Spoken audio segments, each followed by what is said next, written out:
Bon, je passe la parole à Monsieur Bayou.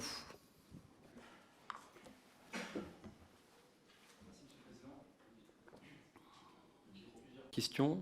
Est-ce que je l'ai fait en séquence ou... Vous les faites ce qui vous semble le plus adapté pour obtenir la réponse qui vous satisfera. Merci, Monsieur le Premier ministre, de participer à cette audition. Je voulais revenir d'abord sur vos propos. Vous dites « j'ai pas été concerné directement par une ingérence russe » et je comprends votre point de vue. Comprenez le mien. Est-ce que vous estimez pas que par le fait que l'ancien Premier ministre soit recruté par des conseils d'administration d'entreprises russes proches du pouvoir, ou en tout cas décrites comme telles, est-ce que c'est pas vous faire le bras finalement de l'ingérence quand on se met au service des intérêts financiers russes proches de l'État russe? Je sais que vous faites la distinguo sur la question diplomatique, mais si ce n'est pas pour votre carnet d'adresses et votre expérience acquise lors de votre mandat de Premier ministre, alors finalement, pourquoi vous ont-ils recruté? Et est-ce que c'est pas vraiment trop simple, pour le coup, de dire « je suis une personne privée ». Je précise que si j'avais devant moi Dominique de Villepin, également ancien Premier ministre, également ancien avocat, et qui a ensuite basculé sa société en société de lobbying international, je lui dirais la même chose.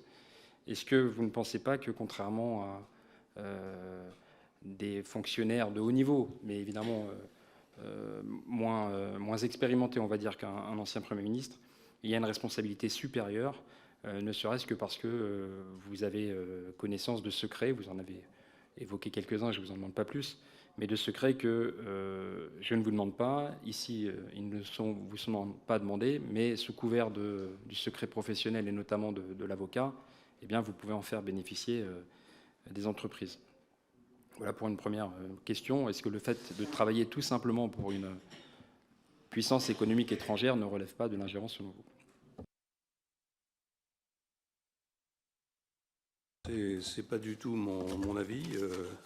Je suis pas avocat d'ailleurs, donc je suis pas protégé par le secret professionnel. Les entreprises dans lesquelles j'aurais exercé des fonctions, puisque je ne les ai pas exercées, étaient des entreprises qui, je vous l'ai dit, n'avaient aucun intérêt stratégique en compétition avec la France.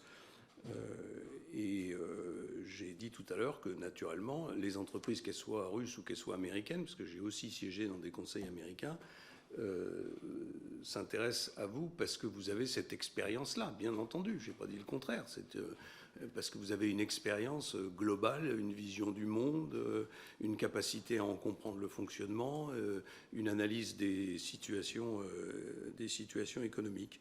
Et tant que la relation entre la France et la Russie était une relation normale, je ne vois pas d'obstacle, de mon point de vue, à participer à ces conseils.